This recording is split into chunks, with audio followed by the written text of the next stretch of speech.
Hola amigas, amigos, ¿cómo están? Ya volvió Jorge, ayer me dejó sola, pero bien acompañada. Tuve una entrevista con Pablo Stefanoni, un periodista, ensayista, historiador argentino, y hablamos sobre América Latina y el mundo y cómo andan los campos ideológicos y cómo se comporta el mundo actualmente, ¿no? Muy incierto todo. Y en la segunda parte estuve junto a Andrés Mallo hablando de un festival cultural que va a darle mucho color a la ciudad de La Paz y al país también. Así que hicimos la tarea en tu ausencia. ¿Cómo vas, Jorge? Sí, vi la columna, vi el programa un poco, la entrevista me gustó. ¿Tú estabas escribiendo tu columna? Estaba escribiendo, sí. Estoy escribiendo un libro sobre el Mundial. Dime el título de tu columna. La realidad nos mintió. Qué lindo título. La realidad nos mintió. Parece que algo así está sucediendo en el mundo. Siempre se dice que la única verdad es la realidad, sí. Pero nos mintió.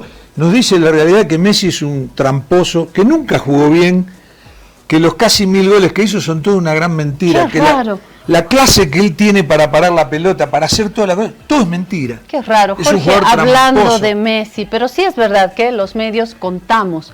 La realidad ahí está, como el amor en el aire, y los medios construimos según la responsabilidad de cada medio y de cada periodista. Y en las redes, ahí sí que es el gualaicherío total. ¿Sabes lo que es el gualaicherío? No, pero me lo imagino. Claro, gualaichear, gualaicho, juguetear, ya no importa nada, gualaichar. Sí. Bueno. No, es el gran tema que me ocupa en este tiempo, el tema de las redes sociales. Sí. Lo que se puede hacer con las redes sociales es algo gravísimo, es un peligro.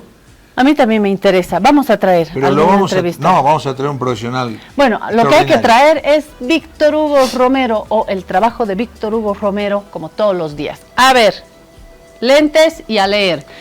Otra vez estamos rodeados de conflictos, Su Alteza. Externos e internos. ¿Qué hacemos?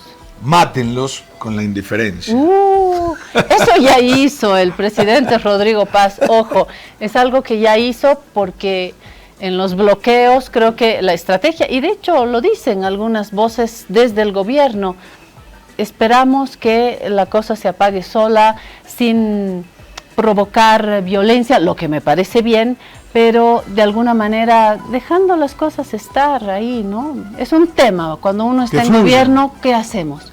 ¿Ponemos orden a la fuerza, con violencia e incluso con muerte? ¿O dejamos que las cosas pasen, que no haya queso, que no haya leche, que no haya nada? Yo creo que la solución está al medio. Ellos mismos lo dicen en el gobierno. Diálogo, diálogo, diálogo. Bolivia, Bolivia, Bolivia, 50, 50, 50. No sé cuán contento está con el discurso del gobierno Samuel Doria Medina, porque ya dijo, yo ya estoy fuera. Cuando le preguntaron en más de una entrevista si está alejado, dijo, alejado, yo ya estoy fuera. Tanto así que en la asamblea están esperando ya instrucciones para ver qué sucede. Me parece que Rodrigo Paz enfrenta un momento más solitario, con todo ese bloque demandante que ha estado presente en el Chapare, en el Altiplano, llámese Central Obrera Boliviana, CSUTCB, Bartolinas, Tupac, todo ese bloque que ha calificado de vándalos, terroristas, violentos, con ellos no va a contar. Con las fuerzas de Libre tampoco, porque en Libre están diciendo, nosotros nunca tuvimos nada que ver y tenemos la receta, nada que ver. Y ahora su aliado era Samuel Doria Medina, pero si Doria Medina se lleva su pelota, o sea, hay una ministra de Turismo, no se sabe qué pasa con Lupo, ya está criticando al ministro de Economía Espinosa y dice yo ya me salí, ¿qué va a hacer Rodrigo Paz en esta comillas soledad política? Tendrá que afianzarse. Ricardo Paz estuvo acá y dijo, hay que esperar a ver cómo reacciona políticamente, ¿no? Claro. Esa es la noticia de la política. Otra cosa que me preocupa, que no es un tema de Bolivia solamente, sino de todos los países del mundo. Para ocupar los cargos públicos, uno necesita de un cúmulo de personas muy capacitadas, que tienen que ser, no sé cuántas serán en Bolivia, 5.000, 8.000, 3.000, 200. En un gabinete pueden ser 30 personas importantes.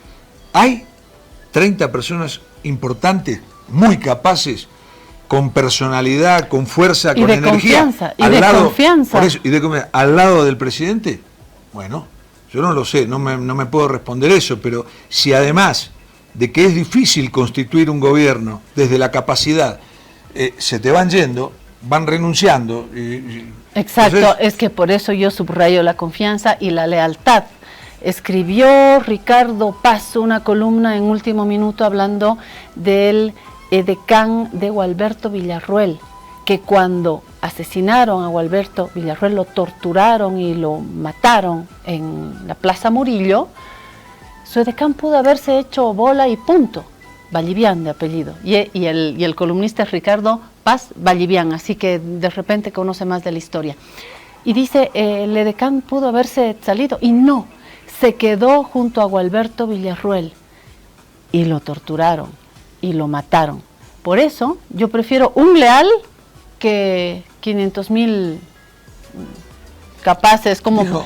Eso dijo cosa, también. Ricardo, a ver, a raíz de eso, dijo, prefiero 1 gramo de lealtad a 1 tonelada de capacidad. Cosa así, eso ¿no? dijo Ricardo, que dijo Banzer. A mí Banzer no es santo de mi devoción para nada. De él sí que yo tampoco la debe haber inventado él. Tampoco la por dijo. supuesto. Pero yo creo que la lealtad es fundamental. La capacidad también. Pero un capaz que se te dé la vuelta, capaz que no es lo más conveniente. Bueno, bolimétrica. Vamos a la bolimétrica. Temas para hoy. Y el equipo va a listar también la cotización del dólar, que es fundamental. Bolivia registra elevado número de focos de calor, es una noticia que está apareciendo todos los días. Incautan 189 kilos de oro ilegal en Virubiru, esto parece un cómic. Dólar supera 11 en Bolivia, genera escasez, por supuesto. El ministro Lupo, que está en el centro de los rumores, evita confirmar su renuncia. Seguimos con este tema. Y Paz y Doria Medina ahondan sus diferencias. Aunque Doria Medina dijo, yo ya me fui, ¿qué diferencias? Esas son las noticias para hoy. Ahora, me queda lo del oro, ¿no? Lo del individuo, sí, que con 4 maletazas, terribles, además hermosas, se ve que eran nuevas, que llamaban muchísimo la atención por lo moderna que eran, por lo linda también, tremendas maletas, llevaba 189 kilos de oro y las pasó normalmente. Estas son mis maletas. Pensó que las iba a pasar. ¿Qué lleva adentro? Oro. ¿Cuál es el problema? Lleva 180, ¿sabes lo que llevar 100? Es un cargamento, es una exportación. Y bueno, si alguien se atreve a hacer eso es porque en algunas oportunidades ha pasado. ¿Y qué tiene? Como decía esa adivinanza, oro no es, plata no es. Abre las cortinas y verás lo que es. ¿Qué es? Oro no es, plata no es. Abre las cortinas y verás lo que es. ¿Qué es? Plátano, pues, plátano. Oro no es, plátano es. Muy bien. Acaba de llegar Jorge Telles, que sí se sabe la adivinanza, y nos va a hablar de diésel, de gasolina, de la escasez, de qué se puede hacer. De repente sale una buena idea acá para el gobierno. Nos vamos a la pausa y ya volvemos.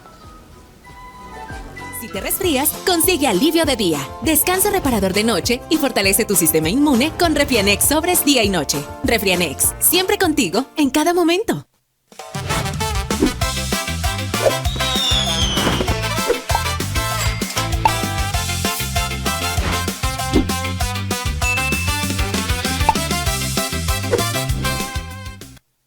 Esta entidad es supervisada por ASA.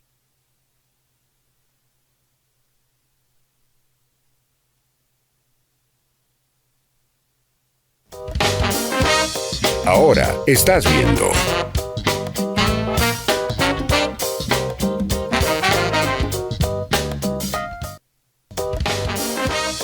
Continúas viendo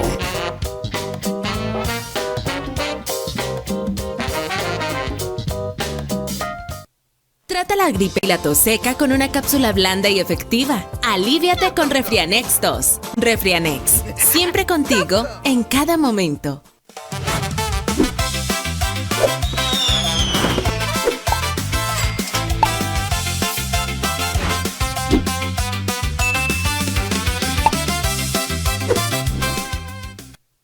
Esta entidad es supervisada por ASA.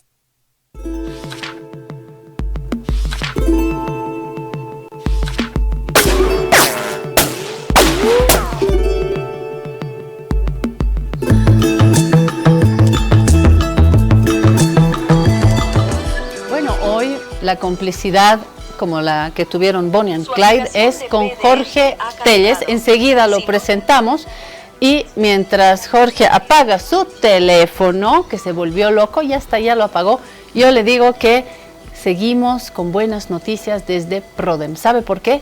Porque estamos en meses muy significativos. Julio para La Paz, agosto para todo el territorio y bueno, como dice el presidente, Bolivia, Bolivia, Bolivia. Bueno, por Bolivia, PRODEM va a ampliar los días súper envidiables de Banco PRODEM. Del 20 de julio al 31 de agosto, PRODEM celebra las fiestas patrias con tasas que hacen crecer más tu dinero. Ahora que está subiendo el dólar, ahora que hay crisis, hay que pensar en hacer crecer el dinero. Abre tu DPF en Banco PRODEM y recibe 7% de interés a 181 días, 9% a 361 días y 10% a plazos mayores. Así que abrir el DPF y ahora sí, que viva Bolivia, Bolivia, Bolivia. Con esto no es 50-50-50, es 10, 9 y 7% en PRODEM. Se amplían los días súper envidiables. Jorge, ¿ya se calmó tu teléfono? Ya se calmó. Se volvió loco. Y yo le hago caso a esto y le recomiendo a Jorge Telles, que es nuestro invitado de hoy, ingeniero, geólogo. ¿Cómo va, Jorge? Buenos días, muchas gracias. Qué lindo Claudia. tenerte acá, Jorge. Un placer, un enorme gusto y placer y un saludo cordial a toda tu gente y a todos tus televidentes. Esto es, el DPF es un depósito a plazo fijo Sí, de Banco PRODEM. muy bien. Que tiene unos intereses maravillosos, 7, 9 y 10%, 7% a 181 días, 9% a 361 días y 10% a un plazo mayor. Realmente es fantástico y vamos a aprovechar esta oportunidad que alargaron hasta fin de mes, porque esto terminaba el 19, se puede hacer todavía un plazo fijo a estos intereses que son los más altos de plaza, antes de que llegue la lluvia de premios de Banco PRODEM. Quiero comenzar, estaba buscando acá mi dato en el teléfono, porque acá Jorge nos dará información. Otra vez estamos no viendo las filas kilométricas, sería una exageración, pero tampoco vamos a decir que todo está bien. Hay en algunos lugares algo de filas, habría que mirar el conjunto del país, no solamente la ciudad en la que vivimos o el lugar donde estamos. Hay filas y hay escasez de diésel. Hace pocos días se dijo que el 80% del transporte interdepartamental no iba a funcionar o iba a estar, de hecho, paralizado. Bueno, yo acá me pregunto, y estaba buscando en mi chanchullo, ¿cómo es esto de las plantas? ¿No que teníamos estas plantas separadoras de líquido? Está la planta de Río Grande y la planta separadora de líquidos Carlos Villegas, que es una de las 3 plantas más grandes de Latinoamérica. Es la que está, si se acuerda usted, en la provincia Gran Chaco, en el departamento de Tarija, y la planta de Río Grande. Pueden producir GLP, algunos tipos de gasolina, y esto ¿sirve, no sirve? Me queda con esa duda, Jorge. Querida Claudia, muy buenos días. Bueno, mira, estas se llaman plantas de separación de líquidos, ¿no? Pero es básicamente del gas, que se hace del gas. Cuando salen los productos de pozo, de la boca del pozo, es como si tú agarraras una botella de papaya salviete, ¿no? La agitas un poco, la tapas, levantas tu dedo y sale un chorro. Sí. En ese chorro sale generalmente agua, lo más importante, petróleo, en el caso de Bolivia muy poco, condensado, que es un gas que está en estado físico líquido, y gas. Y hay una serie de otros productos más que salen junto con todo ese chorro. Entonces lo que se hace en la boca del pozo es separar el agua de todos estos, y todos estos, especialmente el gas, se lo lleva a estas plantas para poder no solamente estabilizar el producto, sino para poderlo separar en sus componentes, porque el gas natural que sale de la boca del pozo no es un solo producto, es el metano, es el etano, es el propano, es el butano, es el pentano, y otros gases como el argón, el xenón, gases raros. O sea, todos esos gases son, excepto estos últimos dos, son hidrocarburos y forman parte de la composición del gas natural. el gas natural sale así y se los lleva a estas plantas, la que hay en Yacuiba, ¿no? Que era básicamente para la exportación de gas a la Argentina.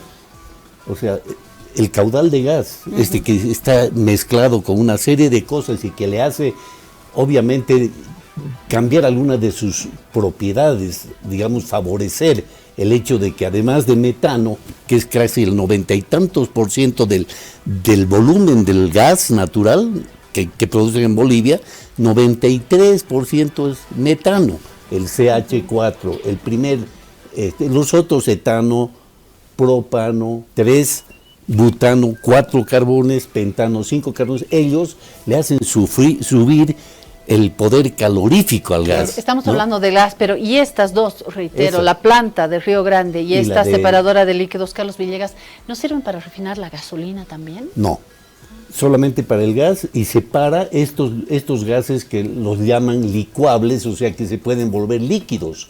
Por eso se llaman licuables y en estas plantas lo que se hace es separarlos a ellos y venderle a la Argentina solamente metano, ¿no? O sea, el gas básico CH4.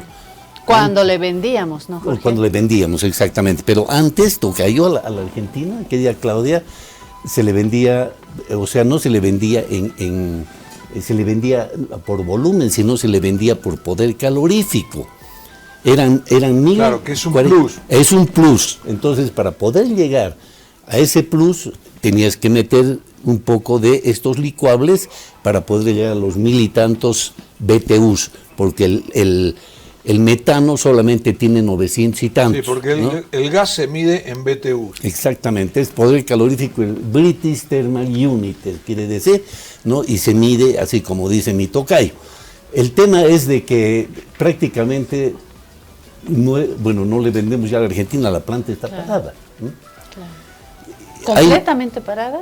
Creo que no completamente parada, creo que algunos de los yacimientos que están ahí en el sur, San Alberto, por ejemplo, que eran los que llevaban el mayor caudal hacia la Argentina, no, ahora seguramente un 30% se procesa ahí y se lleva el GLP, por ejemplo, el gas de garrafa es una mezcla de propano y butano, del C3 y el C4, es las garrafas.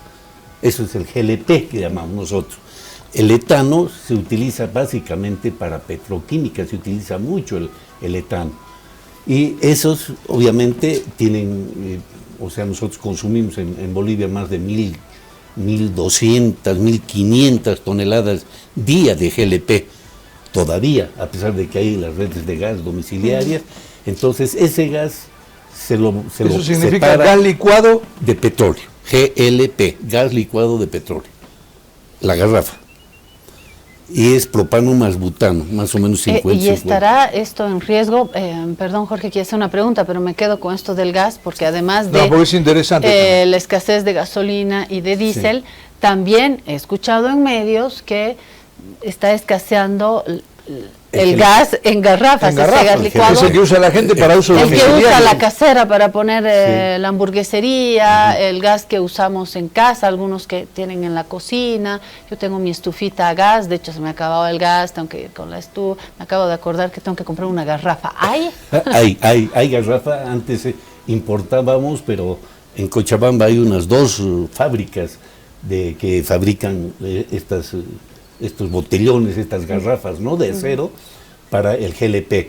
¿Sabes? El tema es de que todo esto sale del gas, y del gas, como les decía anteriormente, es más o menos 94% metano, C1, y la garrafa es propano y butano. Entre el propano y el butano, del 100% de gas que tú tienes, deben ser 4%. 4% nada más. O sea, si tú produces 100 gas, solamente 4 es propano y butano. Por eso no tienes GLP. Claro. Por eso no tienes GLP. ¿Y continuará esta escasez, Jorge? Sí, o sea, las cosas como están, que están obviamente mal, ¿no? Por más que se lo quiera disfrazar y demás. A mí también me llama mucho la atención lo que ustedes comentan al comienzo, la tranquilidad con que se den estas cosas, ¿no? O sea, demuestra no solamente una irresponsabilidad con el país, no, con todos los ciudadanos bolivianos, porque hacer faltar esto, querida Claudia Tocayo, es un atentado al pueblo de Bolivia, a esa señora que está correteando con su garrafa y que necesita tener esa garrafa para poder cocinar, por ejemplo. O para lo que fuere. Ya no hablamos de calefaccionar, no, ya sería un lujo. Pero a mí lo que me llama la atención es cómo el gobierno, a través del presidente de YPFB, no hace una conferencia de prensa a todo el país y le dice claramente cómo estamos. ¿Cómo estamos con gas? ¿Cómo estamos con las garrafas? ¿Cómo estamos con el tema del petróleo? Con la gasolina. Es decir, ¿hay? ¿No hay? ¿Vamos a tener una crisis energética? ¿Se está explorando? ¿No se está explorando? ¿Se está comprando? ¿Cuánto se está comprando? ¿A quién? ¿Cómo? Es decir, dar precisiones. Está todo en una nebulosa y nadie entiende nada. Esa es la forma en que trabajan los políticos en Bolivia, Tocayo, no sé, seguramente en otros países de Latinoamérica más, pero primero, irresponsabilidad. Segundo, ignorancia, no saben. El ministro de Energía y Hidrocarburos, ¿no?, el señor Blanco Quintanilla, el que se llama, no sé, lo más cerca que está de los hidrocarburos es cuando va con su auto a cargar gasolina en su tanque. No saben, es del sector, dicen que es del sector eléctrico, yo no lo conozco, ¿no? Pero sé que no sabe. La gente que está ahí, la mayoría de la gente que está trabajando en yacimientos, el presidente de yacimientos es ingeniero civil, ¿no? Y la relación es una relación personal, de amistad, o de negocio, será o de lealtad, de confianza. O de lealtad, ¿qué será? Es el señor que, digamos, el mérito que tiene es haber construido el Palacio Legislativo, ¿no? En el gobierno de Evo Morales, él es ingeniero civil, el presidente de yacimientos, pero es una barbaridad, eso no puede ser. ¿Cómo quieren que las cosas marchen bien si ponen a gente no adecuada, gente que no sabe, gente que no conoce, a manejar estas cosas? Jorge Barraza decía al inicio del programa que se necesita capacidad. Hay gente capaz, decía Jorge, en general, y yo digo en específico, hay gente formada en estos ámbitos, jóvenes o no tan jóvenes, que tengan la formación, la experiencia en Bolivia. ¿Sabes cómo está el mercado? ¿En Bolivia? Claro que hay. ¿Hay? Sí, y sabes, bueno, la mayoría de la gente es gente ya de mi edad también, gente que está jubilada hace mucho tiempo, que hemos pasado y hemos trabajado y hemos aprendido en YPFB. Nuestros primeros maestros son argentinos, los de YPF, de ahí viene YPFB. Claro. ¿No? Y en nuevas generaciones, porque me imagino que ustedes también en la universidad ven a las chicas y a los chicos estudiar. Yo hasta hace poco he sido docente de la UNSA, de la EMI, de Santa Cruz, de todas he trabajado y conozco chicos que ya tienen 10, 12 años de experiencia de trabajo. Es que aquí no pueden trabajar, no hay dónde trabajar también, querida Claudia. Es gente que puede salir de la universidad y no salimos excelentemente bien ni sabios de la universidad, sino con muchas falencias, pero suficientes como para ser 10 veces mejor que la gente que maneja actualmente. Lo lógico es que estos profesionales sean identificados y convocados a trabajar en estas instancias del Estado. Deberían. Es que en nuestro país no les da opción ni oportunidad. No hay. Mira, se van. Yo me acuerdo de un temita muy cortito, pero Medinaceli, me acordará. Sí, el ex ministro de Hidrocarburos. El ex ministro de Hidrocarburos estaba trabajando en Bogotá, en Colombia, antes de venir para acá. Nosotros lo entrevistamos, o sea, es un profesional que, según dicen, sabe mucho Medinaceli. Sí, y no estaba aquí en el país.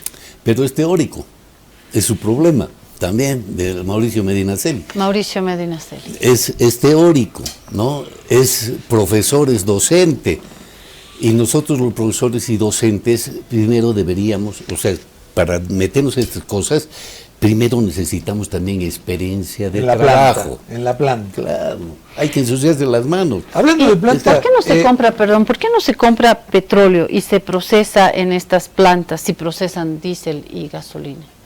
Mira, yo tengo ahí en mi maletín, Sí. tengo una carta que le he escrito al presidente Arce, al expresidente Arce, más o menos a los días es del 2022, creo, ya no me acuerdo bien. Hacía poco que estaba.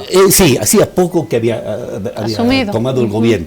Y yo le he escrito una carta, la tengo ahí, te la voy a mostrar después, donde le digo, señor presidente, lo primero que tiene que hacer, compre petróleo.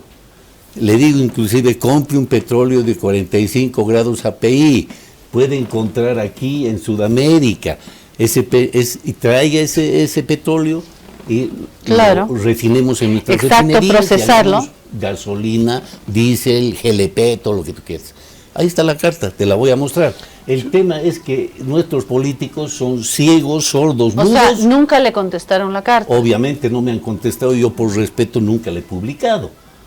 Nunca le he publicado. 3 cartas yo le he mandado a este señor, y el primero es esto, donde le digo, compre usted esto. Yo le he sugerido también de que hay que comenzar a aumentar las plantas de almacenaje, hacer más plantas de almacenaje, y que lastimosamente por un tiempo largo vamos a tener que comprar de afuera para poder cubrir las demandas del mercado interno. Hablando de Arce, al chisme político, al rumor político, ¿es verdad que los hijos, tienes alguna información sobre la participación de los hijos, si ellos han sido expertos o no, y qué incidencia han tenido acá? Mira, querida Claudia, hasta hace 2 meses atrás, 2 meses, yo he sido, durante 4 meses, he sido del directorio de IPFB Chaco Sociedad Anónima. 4 meses, primeros 4 meses, nombrado por Medinaceli. Yo no lo conozco, él tampoco me conoce, pero ¿Conoce tu trayectoria? me conoce trayectoria, y sabes, además tenía él intención, porque es profesional del sector y sabe de que la única forma de solucionar este problema que tenemos acá en Bolivia es encontrando nuevas reservas de gas. Claro. Es la única forma. No puede sobrevivir Bolivia prestándose plata, yendo a buscar, engañándonos, Claro. engañándose, comprando de afuera, importar, con todo el problema de logística que estábamos hablando. Porque cuando Tocayo. uno compra afuera, Es grave. tiene que pagar en dólares. Y Cuando no tiene. cobra acá, cobra en bolivianos. Sí. Entonces se pierden divisas. Total. Y después para insertarse en el mundo uno necesita dólares. Esa Pero es la yo quiero, solución. 10 estábamos millones con de el tema de dólares. las plantas, y hay No dos te he plantas. contestado, pero- Sí, me tiene que contestar de los hijos de Arce. Ah, ya, sí, pues. de los hijos. He estado yo en el directorio de IPFB Chaco, y me han nombrado a mí director titular secretario del directorio, 4 veces. ¿Qué es lo primero que he hecho en la primera reunión, que era a fines de enero? La primera reunión, yo he pedido a las autoridades de IPFB Chaco, de yacimientos, de que se haga inmediatamente una auditoría a Mauricio creo que se llama, Arce Mosqueira. Eso es. ¿Por qué? Porque este señor con toda, Rafael ya Arce. estaba preso también. Ya estaba preso. Esa vez, este señor entró a trabajar a yacimientos hace más o menos, a IPFB Chaco, más o menos hace unos 2, 3 años atrás. Este apareció con un título de ingeniero de una universidad que ni se te ocurra, ni yo me acuerdo ni qué se llama. Una de esas cosas que vos haces en una esquina, ¿no? Y empiezas, abres tu kiosco y vendes algo, una barbaridad. Pero este ha salido de una universidad de estas, en Santa Cruz, y ha presentado un título. El primer requisito que había era de que él debía ser un profesional del sector, porque se hace además hacer un cargo en IPFB Chaco, que era gerente de proyectos. ¿De quién estamos hablando? Del hijo de Del hijo de Arce. Del hijo de Arce, de lo que me ha preguntado, el hijo de Arce, que está preso ahorita en Santa Cruz, que está metido con el Dorgatén, con el bot trading, 300 millones de dólares se han robado. Esto que estaban mostrando ustedes del asunto del oro, dice 25 millones de dólares, tocayo. ¿Sabes cuánto es? Y yo no he hecho el estudio, lo ha hecho el diputado de Mesa, Carlos Alarcón, Bot Trading. Él ha presentado un informe y en ese informe se demuestra de que hay no fuga, pues hay un robo, 300 millones de dólares. Aquí estás hablando de 25 millones de dólares. Bot Trading fue un gran escándalo. Escándalo. Hay a fines del gobierno. Bueno, ¿y qué ha pasado con este señor? Presenta estos papeles, más o menos creo que tenía una antigüedad de 4 años como ingeniero. Nunca en su vida creo que ha trabajado este señor en algo parecido. O sea, un título no dice absolutamente nada de una persona. Pero, ¿sabes? Ojalá fuera solamente ese problema. Se lo ha denunciado de un montón de cosas ahí, y en el informe que yo lo tengo, porque nosotros, y yo lo he pedido específicamente, delante del ingeniero Acli, que era el presidente de Yacimientos, que estaba presente en la reunión de directorio, yo exigí que se haga ese informe de auditoría. ¿Y sabes? ¿Qué decía el informe? El informe de que estos señores evidentemente han entrado de forma irregular a Yacimientos. Yo le preguntaba al gerente de YPFB Chaco, usted, sí, yo he entrado a trabajar, él ya trabajaba aquí cuando yo entraba a trabajar, era el gerente, la máxima autoridad técnica. ¿Y cómo lo han contratado? Han venido los señores de talento humano, se llaman, ¿no?, que se dedican a esto, y nos han explicado. Han dicho, señores, han venido, nos han traído estos documentos que no son muy, o sea, no son muy legales, si quieres, no siguen, digamos, un mínimo, qué sé yo, no te da garantías en realidad. Claro, no eran sólidos. No eran sólidos, sí, cualquier cosa, unos papeles. Y dice, sí, y bueno, tomen ustedes en cuenta que era hijo del presidente, ¿no? Entonces, ninguna gente se opuso. Claro. Nadie era capaz de decir, usted, ¿qué hace acá?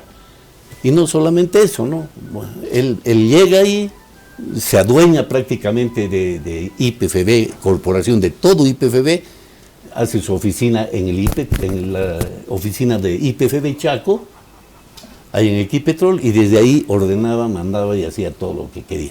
Alquilaba aviones, ¿no?, para llevar gente a los pozos de Churumas, ahí en el sur de Bolivia, para hacer cambio de turnos. Entonces manejaba eso, abusaba de su autoridad, en otras palabras, ¿no? Y yo he tenido que no darles la razón.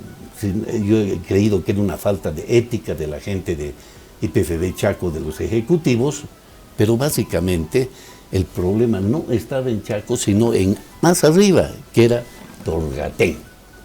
Dorgatén era socio de negociados, de viajes y de una serie de actos inmorales que han pasado, ¿no?, con los hijos de Arce, una relación entre Dorgatén y este hijo de Arce y algunos otros más. Y no me vas a creer, hemos estado 4 meses, yo me he peleado con otra gente que venía como representantes o asesores del presidente de Yacimientos, una abogada que es la dueña de Yacimientos.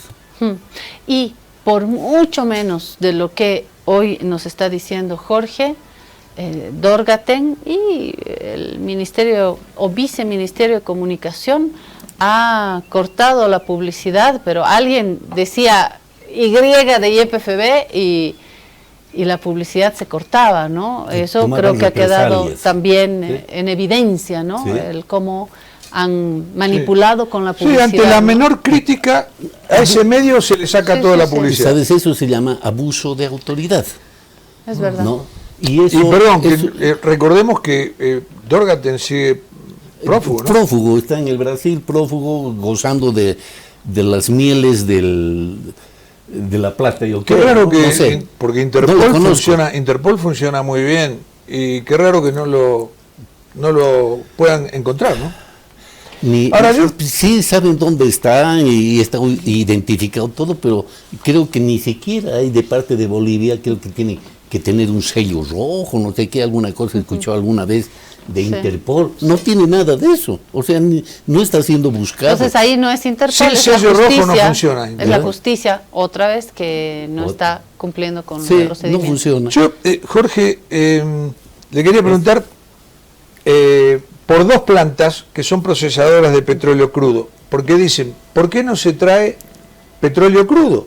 Porque hasta no hace mucho tiempo que Bolivia extraía su propio petróleo, lo procesaba acá. Y están esas dos plantas, una es la planta de Gualberto Villarroel de Cochabamba y la otra la planta Guillermo Elder Bell de Palmasola en Santa Cruz. Esas plantas ya no procesan crudo, no están funcionando. ¿Por qué no se trae petróleo crudo, que es más fácil? Mientras se busca la gasolina tradicional, o sea, ya refinada, se puede, no obstante, hacer órdenes de compra por petróleo crudo y se puede procesar acá, que además sale más barato, ¿no? Obviamente. Mira, el tema es de estas dos refinerías han sido reactualizadas, si quieres, o construidas, en el caso de Santa Cruz, puede ser también el año 1957. No, 1975, no es 50, es 75. 51 años. No, 75. Por eso, 25, 51 años. A hoy. Claro, casi, sí, tienes razón. Esa es la antigüedad de esa planta, de esas dos refinerías. Entre ambas tienen una capacidad de casi 50.000 barriles y un poquito más de proceso por día. Diario. 50.000 diarios, ¿no? De esos 50.000 obviamente podría sacar, y nosotros teníamos superávit de gasolina. Nunca hemos tenido ni la remota idea de que nos íbamos a encontrar con una situación actual, ¿no?, de tener que comprar gasolina. Compramos gasolina de aviación, que es un octanaje de 110 octanos. La gasolina del auto es 75, 80, 90, son ciento y tantos. La gasolina de aviones vuela con esa gasolina. Ciento y tantos. Nunca mejor dicho. Claro. Sí, Claro, y esa verdad. es más cara. Es más cara, y nosotros no teníamos, o sea, nuestras refinerías nunca han tenido, digamos, la tecnología para procesar el petróleo y el crudo llamamos también, el petróleo, y poder sacar una gasolina de esa calidad. El problema que nosotros hemos tenido de la gasolina basura no es gasolina basura, porque nadie hace gasolina basura. Lo que pasa es que el que ha denunciado esto ha sido Lupo. El ministro Lupo ha dicho, esta es una barbaridad lo que está ocurriendo en Bolivia, y te estoy hablando del mes de diciembre, o enero del año pasado. Él es el que ha denunciado esta barbaridad de la gasolina y de los problemas de yacimiento. ¿Qué denunció? Lupo. Que estaba contaminada, que la gasolina estaba que era una contaminada. gasolina desestabilizada. Eso fue lo que oficialmente... Era la primera dice, palabra, ¿no? Desestabilizada. ¿no? Después ya aquí el ¿Qué quiso decir con desestabilizada? Eso. ¿Qué hace? ¿Se acuerdan ustedes los primeros días del gobierno de Rodrigo Paz? Han ido al Alto de la Paz con sus banderas bolivianas y han hecho adelante las cisternas. ¿Te El acuerdas? propio Rodrigo Paz haciendo Rodrigo pasar Paz, los exactamente. vehículos, sí, estaba Mauricio Medinaceli, Espinosa, hubo estaba gran euforia, el sí. presidente de Yacimientos, el Acli, estaba la chica, la Margot, no sé qué, Ayala, que era de Ayala. ANH, Sí. ¿no ve? Ellos estaban dando la bienvenida a los... Sí, lo recuerdo porque fue muy, ¿Te acuerdas? muy difundido y muy comentado. Y ok. Entonces, ¿qué ha pasado? Lo que han ido es sin plata, a las apuradas, porque eran los días del gobierno de... No eran los primeros días. Los primeros días, y él dijo, ¿no? Cuando no va a haber problemas, que vamos a tener gasolina, o todo. Bueno, van a querer comprar sin plata, van a querer comprar sin tiempo, ¿no? Y van a querer comprar sin saber, porque no sabían nada. No sabían nada. Entonces, les ofrecen, los mismos que trabajaban con el gobierno de Arce, les dicen, ven, mira, nosotros tenemos esta gasolina, te vamos a dar esta gasolina, ¿no? Pero no es de la calidad de la gasolina que ustedes compran. En vez de Claro, y dijeron, no importa, traiga. Exactamente. En vez de 85 solamente tiene 70, 75 octanos. Pero no hay problema, como ustedes le están mezclando con alcohol, entonces háganla El etanol. con etanol. lo están mezclando con etanol. Funciona. Funciona. Métanle. Métanle esto. Y como ellos no sabían, porque no tenían conocimiento y no acababan de tienen entrar gente. al gobierno. Exacto, y compraron y trajeron esa gasolina. Dale. Esa gasolina, cuando le metiste ese alcohol, etanol se llama, evidentemente es un alcohol deshidratado que sale de la caña, ¿no? Y que se produce en Pero Santa la Cruz. gasolina tolera una Exactamente. un X porcentaje de etanol. Usted no le puede poner Lo 80% de la de etanol gana. porque el motor no arranca. Jorge, El entonces motor hace ellos lo que hace. sabían, porque lo Claro. primero que dijeron como gobierno es, esto es un boicot del movimiento al socialismo, de los funcionarios que estaban ya con Arce. Eso trataron de Lo inventar en dijeron yacimientos. 2 días, después no lo dijeron más. Claro, en yacimientos para, digamos, tener una respuesta. Y yo he hablado con Acli 2 veces nada más, no lo conozco tampoco.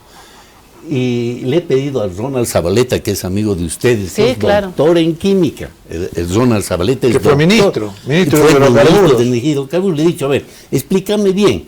Yo he trabajado 1 año en la refinería de Cochabamba, 1 año. Te voy a contestar después de las refinerías. Sé toda la historia de las refinerías. He trabajado 1 año. Entonces pedí a Ronnie que me explique, al Ronald Zabaleta. Me ha explicado el Ronald y yo se le he mandado eso. Y yo le pedí permiso al Ronald. Y ¿puedo mandarle esto al presidente de Yacimientos? Claro, le he mandado. Esta es la razón por la cual la gasolina está mal. Han puesto mucho aditivo, se llama. Han puesto mucho etanol. Solamente puedes poner un cierto volumen y si pones más... Eso es lo que crea esa goma. Exactamente, cenizas, goma y ha causado semejante barbaridad. Es decir, ¿sabes? Y ahí está la Claudia, al tiro se da cuenta, todos sabían, comenzando del Rodrigo Paz, del presidente, porque ¿quiénes han pagado el pato de la boda? Medinaceli y Acli. Han dicho, ellos son los responsables, los de yacimientos, que no han hecho bien las cosas. Lo que estaban comprando lo sabía Rodrigo Paz. Lo que estaban comprando lo sabía evidentemente Mauricio, Medinaceli, Acli y la chica. Ellos tampoco sabían técnicamente lo que estaban haciendo y no tuvieron el asesoramiento adecuado. Pero que el presidente de Bolivia no sabía, sí sabía. Sí sabía que estaban comprando una gasolina de esa calidad, no estoy hablando que se llama gasolina basura, estaban comprando gasolina de baja calidad, que llaman gasolina base, ¿no? Y que le tenían que poner aditivos. Lo que no sabían eran las consecuencias. Claro. La de presidenta, usar se refiere, Jorge, a la presidenta de la ANH, Margot Ayala, ¿no? Margot Ayala. Ayala, que ya no que está renunció tampoco. también. Claro. A ver, raíz de estas vamos a- cosas, sí. Vamos a recapitular un poquitito. A ver, el primer y gran problema de la gasolina es que se terminó el petróleo en Bolivia. No es que se terminó. En los pozos que había, no se hicieron nuevas exploraciones. Las nuevas exploraciones llevan muchísimo dinero para hacerse, ¿no? Y eso Pero se ha le hecho, pide tocayo. generalmente Se ha hecho. Se ha hecho exploración. Se ha hecho. Se ha hecho exploración. Que además se ha hecho, pero no se encontró. Eso es otra cosa importante. Muy importante Muy de decir. importante. Porque se ha publicitado mucho el hecho de que no se exploró. Sí se exploró, se exploró. pero no se encontró. Ahora, esto no quiere decir que no haya petróleo en Bolivia. Puede que haya, Exactamente, pero hay sí. que hacer nuevas exploraciones. Las nuevas exploraciones cuestan muchísimo dinero y las empresas extranjeras que lo hacen generalmente son renuentes a venir a decir, sí, mañana voy y empiezo a hacer, porque les cuesta mucha plata, mucha plata. Se ha gastado, hay empresas que han gastado 100 millones de dólares para hacer una exploración y no pasó nada. Entonces, eso es Más. o más. Este es el primer problema que hay. El segundo problema es que falta de dinero. No hay plata. ¿Por qué? Porque para ir a comprar afuera hay que poner dólares. No hay dólares. Se ha basado la compra en préstamos a organismos multilaterales, al Fondo Monetario o mismo al mercado secundario, que son los prestamistas. Sí. Esta es la verdadera Su negocio palabra. es ese. Su negocio es prestar. Por eso se pidieron 1.000 millones de dólares al 9.45, que es un disparate, y se van a devolver en 5 años 1.500 millones. Ese es otro problema, el segundo Sí. problema, el financiamiento. Y el tercer problema que no lo conocíamos, nos lo dijo Jorge Telles fuera de micrófono, fuera de cámara, es que la mediterraneidad de Bolivia complica mucho. Esto nunca se habló. No. Es decir, el hecho de no tener un puerto para recibir directamente el petróleo de afuera, esto es un problema nuevo. ¿Por qué? Porque Bolivia nunca necesitó petróleo de afuera. No. Ahora lo necesita. Y eso es un tercer problema. ¿Por qué ese tercer problema? De la logística. Nosotros siempre hemos sido muy descuidados en Bolivia, ¿no? Muy descuidados. Antes nosotros compramos, como te les contaba, la gasolina de aviación. Se traía por ferrocarril. Les compramos también ahí a los chilenos, a los de Copec. Y Chile no produce un barril de petróleo, ¿no? Sin embargo, ellos nos venden. Paraguay tampoco produce, no, pero sin embargo Paraguay no tiene petróleo, claro. nos revenden. Tenemos Por que nuestra comprar situación así. geográfica. Sí, claro. por nuestra Compran situación. ellos y nos venden a nosotros. Se traía por ferrocarril desde Antofagasta. La ¿De qué gasolina año aviación. estamos hablando? 1960. Mi papá era el responsable de los envíos de gasolina de aviación desde Antofagasta. Tengo 3 hermanos que han nacido en Antofagasta. Jorge, ¿sabías que la ferroviaria andina también está haciendo ese trabajo? ¿Qué opinas de eso? ¿Ahora? Porque se ha anunciado, sí, Sí, se ahora, ha anunciado hace poquito. este transporte. Claro, sabes, esta Andina fue comprada por Cruz Blanca, que es una empresa chilena, ¿no? Chilena, Cruz Blanca se llama. Ellos compraron las acciones En su momento. en su momento, cuando hubo la capitalización de Exacto. Sáenz de Lozada, ¿no? Y destruyeron también el asunto de los ferrocarriles. Luego está la participación de Carlos Gil también. Exactamente, el venezolano, ¿no? Sí, paraguayo-venezolano. Paraguayo-venezolano.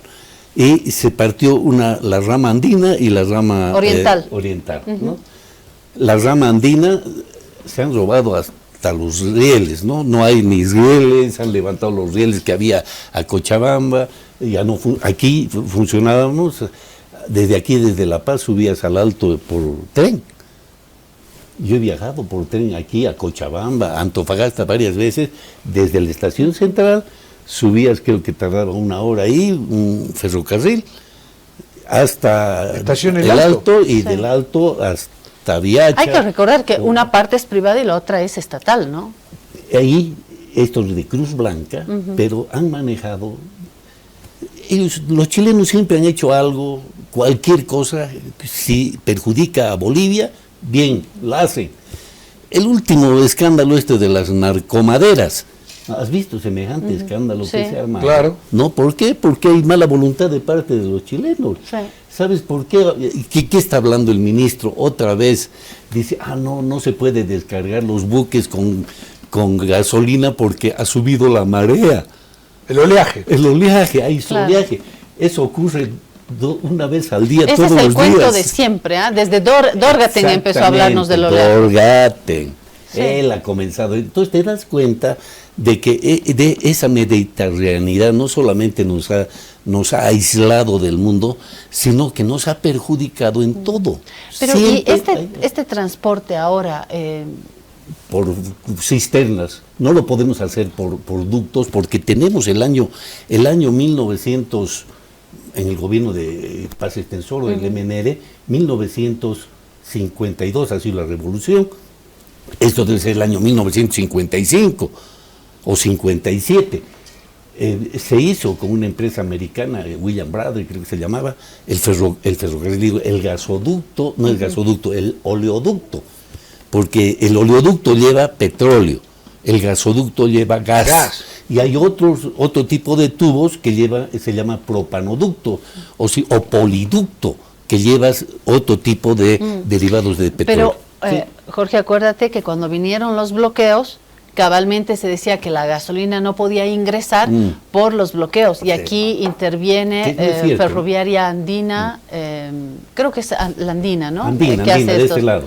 Esa es una buena salida.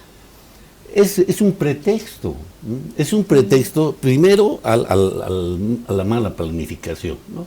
Segundo, es un pretexto porque no solamente es el problema de que no hay gente capacitada que pueda pensar y pueda sentarse con un lápiz y un papel y hacer un proyecto, un programa hacer una estrategia.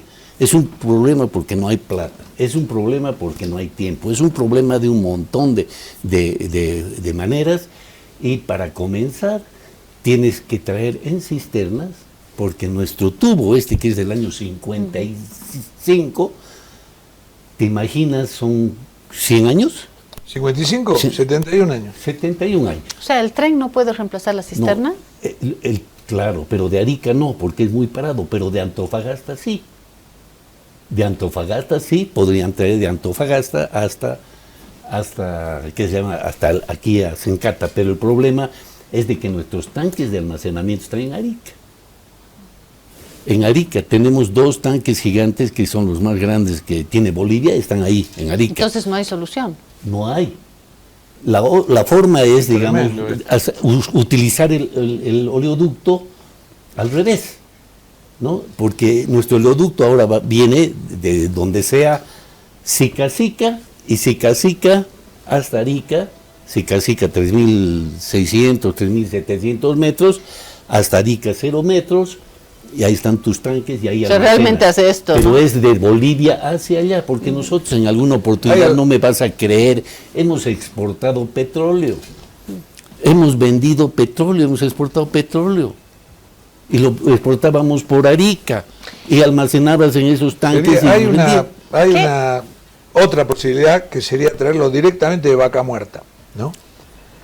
Pero ¿qué pasa? Hay que construir un oleoducto. Creo que el argentino nos quiere vender de Vaca Muerta. No, porque vos te eliminarías para siempre el transporte con un oleoducto. Ahí ya una vez que está conectado pongamos hasta Yacuiba, baja la palanca y empieza a pasar el petróleo, y no hay buque, no hay camión, no hay nada. La pregunta, yo voy a hacer la pregunta que todos están haciendo. ¿Cuál es la solución, Jorge? ¿Cuál es la solución? ¿Cuál es? Y sencillísima. A ver. Y sencillísima. A ver. Primera solución, y hemos dicho, o sea, no podemos seguir viviendo en que vamos a tener que prestarnos plata, ir a buscar, ir a comprar. Eternamente. No, claro, internamente es la solución. Externamente la solución es enorme. Hay estas empresas, Trafigura, Vitol y demás, son de nivel mundial. La oficina central de Trafigura, ¿sabes dónde es? Es en Indonesia o en Singapur, no es Indonesia, es en Singapur. Son empresas monstruo, a nivel mundial ellos trabajan. No son cualquier pichiruchada, no es. Son grandes. ¿Esa para qué?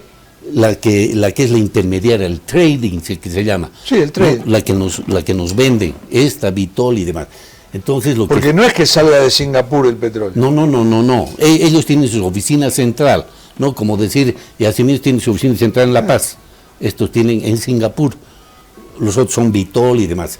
Entonces, afuera hay soluciones y cualquiera nos puede vender. Cuando ha subido el gobierno de Evo Morales el año 2006, ¿cuál era cómo nos abastecíamos? Teníamos problemas, desde hace muchos años tenemos problemas de abastecimiento de diésel, porque nuestro crudo, nuestro petróleo siempre ha sido muy liviano, ¿no? Muy lindo nuestro petróleo, pero no sirve para hacer algunos productos como por ejemplo el diésel. Entonces comprábamos diésel. El Chávez era presidente de ¿qué se llama? De Venezuela. Más o menos durante un año y medio nos ha mandado diésel así prácticamente gratis. No vas a pagar cuando puedas, ¿no? Y bueno, solamente vas a pagar 25% y el resto que entre a las cuentas del lotario. Y hoy, Jorge, si hay que darle una recomendación para irnos ya en una línea al gobierno, ¿qué dirías? ¿Qué les diría? Primero, ya sabemos el asunto que hay que hacer exploración y ¿sabes de dónde podemos partir? Primero, tenemos que ver si es verdad o es mentira lo de Mayaya, aquí en el norte de La Paz. Primer punto. Primer punto, inmediatamente yo ordenaría, y yo cuando he estado ahí en Santa Cruz, con los de IPFB Chaco, les he dicho, vamos a hacer un plan de gobierno, un plan de trabajo para IPFB Chaco, hecho. Hay que ir inmediatamente a perforar a Mayaya, pero no, el gobierno no da plata, pero no tiene plata, pero ustedes me han dicho aquí que ustedes tienen plata. Entonces esa plata hay que utilizarla y hay que perforar Mayaya para salir de las dudas de una buena vez. ¿Y después? O sea, si hay petróleo, o gas, Se soluciona. arreglas un montón de cosas. ¿Y si no? Y si no, eso que estás hablando de Vaca Muerta no es una mala idea. Nosotros, inclusive, hay ya... Nunca más pagas el transporte. No, tenemos el gas, o sea...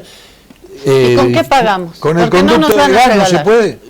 Claro, pero no solamente tenemos un gasoducto con la Argentina, tenemos también un poliducto con la Argentina. Solo que es al revés. Justo. Ahora nosotros tendríamos que pagar a los argentinos. claro. Pero no importa, porque vos petróleo vas a tener que comprar. Pero el tema es eliminar el tema ese del oleaje que inventó Dórgate. Sí. Vos bajás la palanca y te empieza a pasar. Yo bajo la palanca porque ya tengo que irme al homenaje tema? a Guido Arce. No, porque vas a volver, Jorge. Muchas Vamos a gracias. volver acá Sí. porque quiero terminar de entender este tema que es urgente. Que Eso. sea el capítulo de esta semana. Pero, sabes, querida Claudia, y sabes, querido Jorge, soluciones hay, y no difíciles, pero para eso necesitas gente que piense, gente que su trabajo sea pensar. Yo propongo que Encontrar la soluciones, siguiente así vez como nos tú dediquemos preguntas. a las soluciones. Claro. La siguiente vez que venga Jorge Telles. Con mucho Muy gusto. bien. A Vamos a órdenes. solucionar acá. Gracias, Jorge. Hay soluciones, Tocayo, Gracias, Jorge. hay solución y no son difíciles. Por eso nos vamos a dedicar a este tema en La Guarida. Bueno, tenemos que decirle hasta siempre a Guido Arce. Se le va a hacer un homenaje, un intelectual, un creador desde el teatro. Verónica Armaza está ya en La Guarida y hablamos con ella enseguida. Alivio efectivo a todos los síntomas del resfrío con Refrianex comprimidos tradicionales. Refrianex, siempre contigo en cada momento.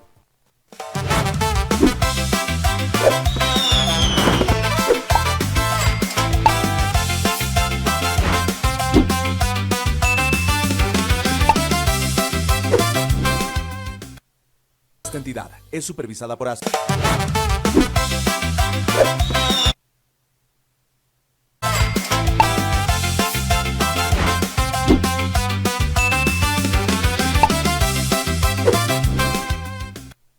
Esta entidad.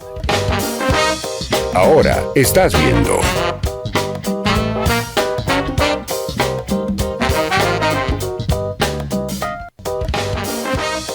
Continúas viendo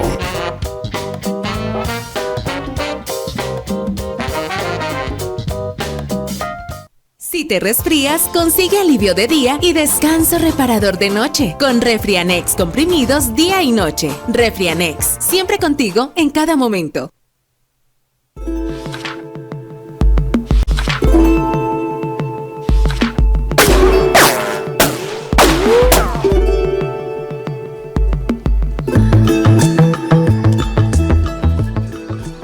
Bueno, este es otro momento, Bonnie and Clyde, otra vez las amistades y las lealtades, y vaya que fue amistoso y leal con el país Guido Arce, un intelectual, un hombre de teatro, un hombre de letras, un hombre de amor. Estoy junto a Verónica Armaza, su compañera, que por supuesto que es el principal motor para hacerle un homenaje póstumo y la tranquilidad de que lo hemos homenajeado en vida también, ¿no, Vero? Bienvenida. Muchas gracias, Claudia. Mira, el año pasado vinimos con Guido precisamente para el encuentro. Qué bien la Teatro pasamos Breve. acá, ¿no? Sí, fue una conversación muy linda y con ¿Verdad? Jorge, tú y yo acá. Fue ¿Verdad? muy linda, realmente. Y se mostró que realmente es un hombre de teatro lúcido hasta el final de sus días. Yo me acuerdo que Guido nos contaba que no veía el teclado y era un tema para seguir escribiendo. Ese era el tema, porque él siempre activo, lúcido, creativo. El problema era el teclado, ¿no? A ese Exacto. nivel produjo, ¿no? Exacto, la vista, ¿no? Que le empezó a fallar. Y bueno, como tú dices, su lucidez ha sido hasta el último momento, ¿no? Pero también era un loco, ¿no? Un loco del teatro. Él, yo te puedo decir que sus últimos días la pasó como un Quijote. Fue ¿Por como qué? un Quijote, ¿no? Porque él fue como luchando contra los molinos y se imaginaba, empezó a recordar cosas, episodios de cuando era joven, cuando él empezaba a trascender, empezaba a recordar la época de la dictadura, sus épocas en Francia, o sea, sus amigos del teatro. Empieza a revivirse todo. A revivir, ¿no? Y era como Don Quijote. ¿Qué le pasó, Vero? ¿Qué tenía, Guido? Bueno, ya la salud se le complicó, ¿no? Y aparte de la vista, él tenía un problema con los pulmones, ¿no? El haber fumado tantos años también ocasiona un problema los pulmones, y eso se lo fue agravando. Después vino el hígado, el riñón, después vino un montón de cosas que se le fueron complicando, ¿no? Y yo creo que él me dijo antes, ¿no? Yo ya pronto, decía, ¿no? Yo ya pronto, pero Guido, tú todavía tienes que dar más. No, yo ya sé, decía, ¿no? Se sentía como al final, ¿verdad? Sentía, y yo creo que él también cumplió con sus metas, porque mira que esta puesta en escena de Marat Sade, que la tuvo desde cuando él estudiaba en Francia, en París, cuando se encontró con Peter Brook, le dijo que iba a montar esta obra, y él decía, la tengo que montar, porque ese ha sido un desafío. Y de hecho cuando vinieron a propósito de eso. Exacto, ¿no? La promocionamos acá. Es verdad. Y mira, este año la homenajeamos con esa obra porque era su propósito, ¿no? Esta obra de Marat Sade obviamente incluye muchos actores, casi como 40, 50 actores, y músicos, porque viene con música. Y es muy compleja porque fue llevada al cine también, ¿no? Pero me pidió que haga la adaptación, le hicimos la adaptación, y de acuerdo a su puesta en escena, se pudo realizar esta puesta en escena. Hay un video que tenemos, a ver si lo podemos recuperar al equipo de La Guarida. Tenemos un video de Guido Arce que me gustaría volver a compartir con ustedes para recordarlo. Qué bueno tener la tecnología, ¿no?, para revivir estos momentos. Enseguida vamos a tener el video, me avisan cuando estén listos. Ahí está, vamos a ver el video. Estos últimos años. Este es mi sombrerito tradicional de estos últimos años.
La nave llegará cuando las sombras calcinadas del mediodía finjan el caracol, que se repliega para considerar húmedo y secreto las imágenes de su ámbito en reposo.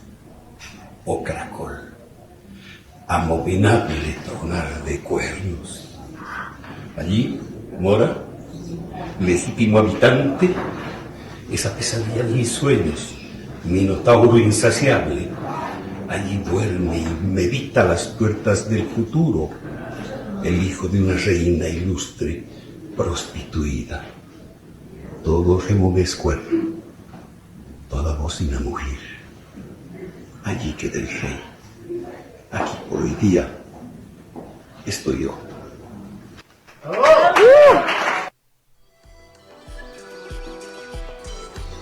Ahí está el video que ha sido música con una composición que me encanta, y me encanta que se la hayan dedicado a Guido Arce en este video, porque es una composición del belguísima Jacques Brel, La Quête, que es la búsqueda, ¿no?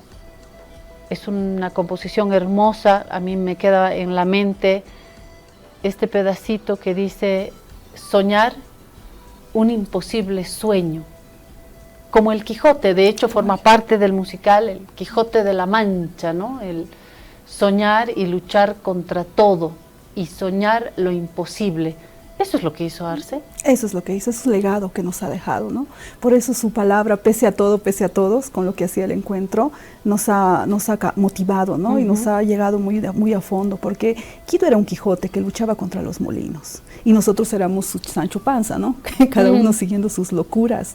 Y realmente, bueno, el fanático de Jacques Brel... ¿Le gustaba Jacques Brel? Mucho, era uno de los más grandes fanáticos, tiene toda la colección de Jacques Brel, y él todo el tiempo, quien iba a su casa, siempre te hacía escuchar Jacques Brel. ¡Qué barbaridad! Y te lo interpretaba, Verónica, lo mostraba. Habíamos hablado y quedó una cena pendiente. ¿Cómo me perdí de esa cena con Guido Arce para poder intercambiar canciones y pedazos de Jacques Brel? Por eso creo que nos tiene que quedar la lección de que es aquí y ahora. Es aquí y ahora. Y yo me perdí mi cena con Guido Arce. Lo que no nos vamos a perder es el homenaje. Estábamos mostrando un afiche porque como estamos siempre acá, yo creo que hay un después de esta etapa física. De hecho debe estar sentado ahí debe estar sentado Guido, riéndose de nosotras y de mí, de haberme perdido esta cena, Guido. Y yo creo que es un buen momento para decirle cómo lo admiramos, todo lo que nos ha dejado. Hay un afiche, porque Verónica decía es el motor de este homenaje. ¿Podemos ver este afiche, porfa, para hacerle este homenaje mientras Verónica nos cuenta cómo lo vamos a hacer? Bueno, como tú has dicho, esta manera con la canción refleja precisamente lo que Guido ha sido en este mundo, su vida, ¿no? Una lucha constante. Y nosotros queremos homenajear, precisamente estamos, aparte de preparar, digamos, un video con palabras de tantas personas que han compartido con él desde el teatro, desde la política, desde lo social, desde distintas perspectivas. Tenemos también este tema, ¿no?, que queremos dedicárselo, Un sueño imposible, que va a ser interpretada por el tenor Fernando Flores. ¡Qué hermoso! Y acompañado por Héctor Osaki, ¿no? ¡Qué belleza!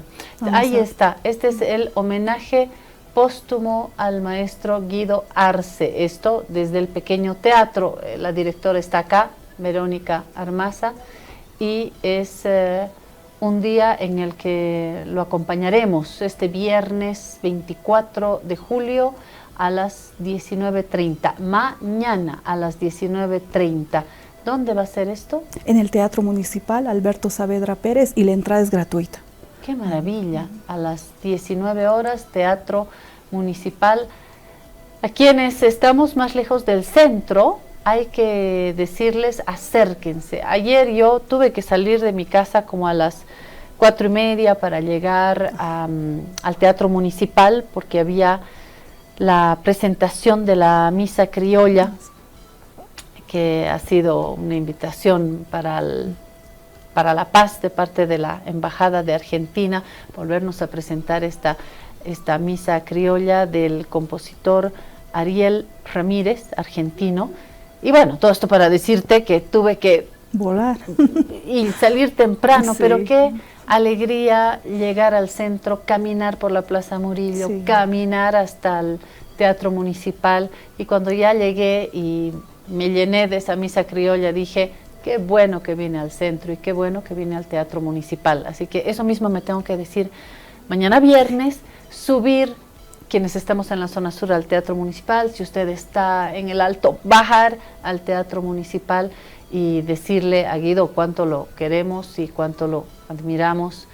Decirle, porque está, te reitero, entre nosotros, y debe estar sentado aquí en esta silla, en esta guarida, que ha sido su guarida también. Su guarida siempre ha estado en tus programas, promocionando el encuentro de teatro breve. Gracias más bien por eso. Al contrario. Y realmente, o sea, su legado sigue. Estamos con 43 puestas en escena en el encuentro de teatro breve. Hemos empezado el 11 y terminamos este domingo. Y cada noche, cada grupo le dedica, ¿no?, un espacio a Guido, un pensamiento. Excelente. Y tenemos el teatro completo, lleno. Hoy día estamos en el Teatro de Cámara.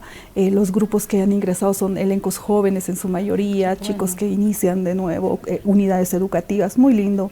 Y realmente ese es su legado que ha dejado. ¿Verdad? Y creo que es un logro el tener jóvenes vinculados al teatro, porque sigue siendo un sol que desde el que se irradia el arte, ¿no? El teatro es madre, ¿no? Exacto, y eso es lo que ha dejado. Es una cuna, ¿verdad? Exacto, y entonces esto continúa, no queda ahí, y su sueño, como él decía, el encuentro de teatro breve no morirá con él, ¿no? El encuentro de teatro breve seguirá, y eso es lo que él siempre ha querido. Entonces esto tiene que seguir con nosotros y nosotros, los grupos que estén, tienen que llevar adelante este encuentro.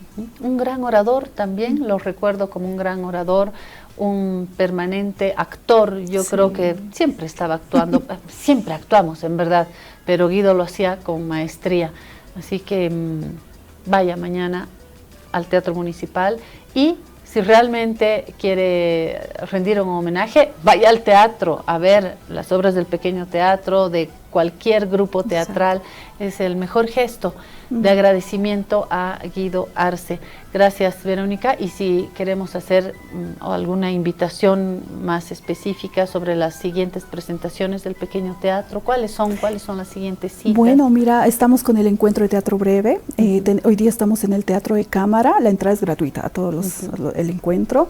Mañana estamos en el Teatro Municipal con el homenaje a Guido, y el sábado y domingo Teatro de Cámara. Ya concluimos el domingo a las 18 horas comenzamos. Teatro de Cámara también en el Teatro Municipal, también en el Teatro Municipal, que ese ha sido un proyecto de Guido, entonces es el espacio del encuentro de teatro breve, ¿no? Porque es muy íntimo, breve, las obras breves, y ese espacio él lo motivó para que sea un teatro de cámara. Entonces, más aún, cerrar ahí el encuentro el 26, hemos estado 16 días con este encuentro y todas las noches llenas. Realmente estamos muy contentos con este encuentro y la respuesta del público y la respuesta de los elencos. Realmente que 43 puestas en escena es muchísimo. Entonces hay ganas, hay mucha motivación por los jóvenes, y eso nos motiva, y yo creo que Guido ha dejado eso, y es lo más grande que te puede pasar, que continúe tu sueño, ¿no?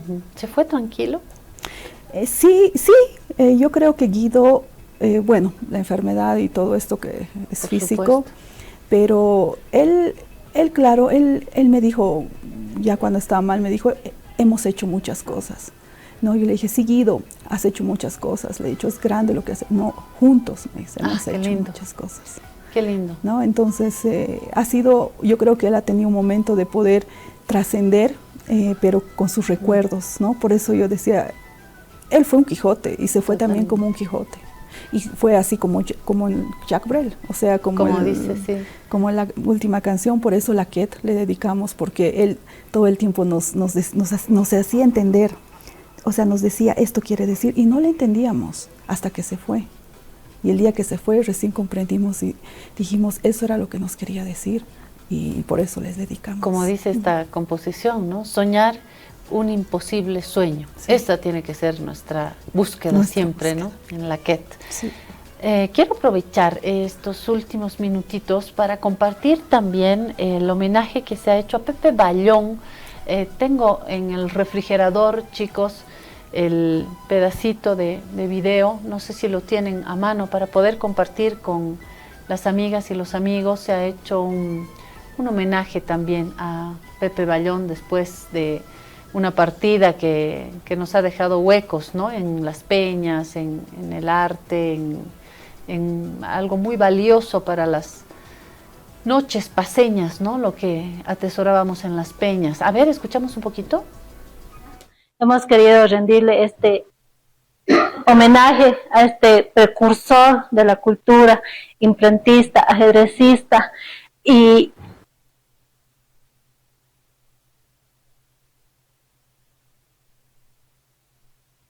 está un pedacito chiquitito de lo que se vivió en este homenaje. Estaba presente Leni Ballón, hija de Pepe, también lo queremos recordar. Estos hombres como Guido Arce, Pepe Ballón, que nos han llenado en la ciudad, en el país.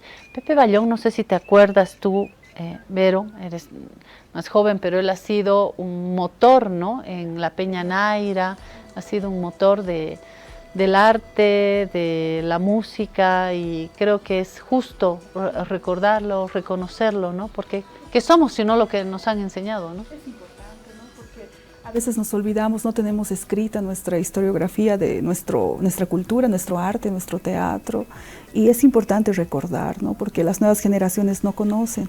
Por eso creo que es importante realizar, digamos, ¿no? Estos eventos de homenaje para que las nuevas generaciones conozcan quiénes han sido los precursores, porque era muy difícil en ese entonces, ¿no? Y recordar de dónde venimos también. Exacto. Vas a escribir ahora, Verónica, hay una historia no escrita, que es la historia de Guido Arce. ¿Vas a escribir? Sí, creo que le debo eso. Son cosas, él nos ha dejado como misión. Nosotros le llamamos este evento Misión Guido Arce, porque nos ha dejado ciertas cosas para cumplir, ¿no? O sea, no se fue así nomás, tenemos que cumplir ciertas cosas. Y sí, una de eso es escribir no tanto su biografía, pero la historia del pequeño teatro, ¿no?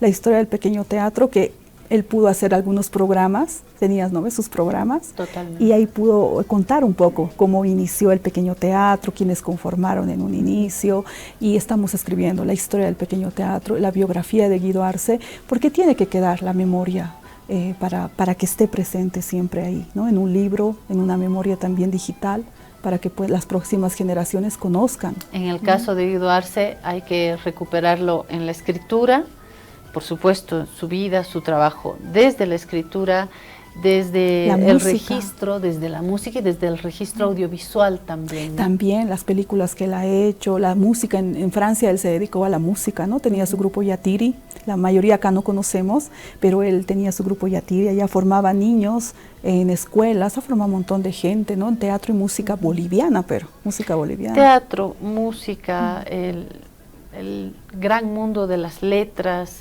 creo que ha sido un intelectual completo, ¿no?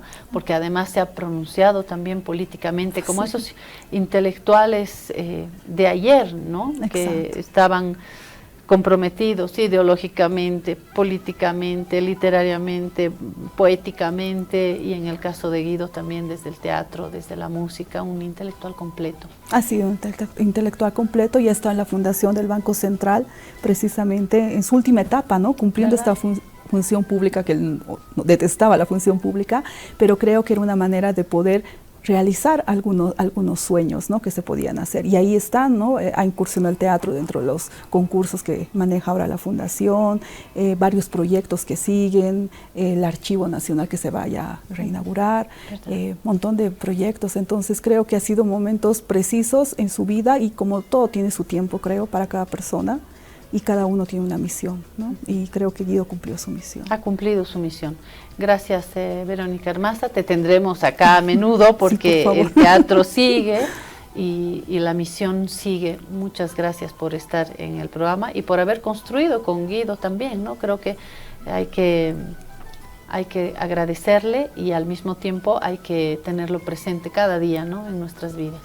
Muchas gracias, Claudia, porque siempre nos acompañas en el encuentro de Teatro Breve. Cada julio te visitamos y esperemos que sigamos siempre así, que con la ausencia de Guido esto no vamos pare. A seguir. Me perdí la cena con Guido, no me voy a perder un trago contigo, Verónica. Exacto, nos debemos eso. Y una charla. Y una larga charla, y la cena también. Bueno, nos vamos porque hemos cumplido con el tiempo. Gracias por habernos acompañado también en esta hora que ha sido muy interesante. Jorge se fue a hablar de las plantas de separación y de procesamiento de hidrocarburos. Nosotros nos vamos a ver mañana en el Teatro Municipal a las 19 horas a decirle: Guido, siempre estás con nosotros. A Guido Arce también nuestro homenaje. Nos vemos mañana a esta misma hora.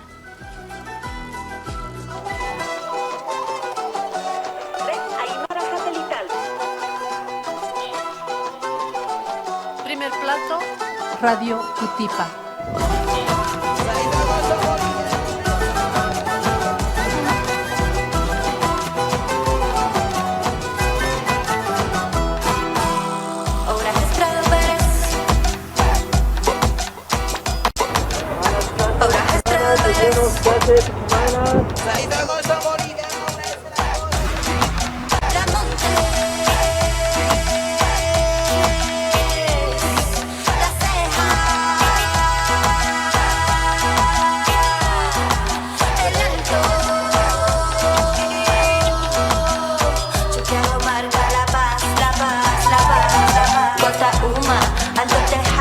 Buenos Aires, centro de Chicana.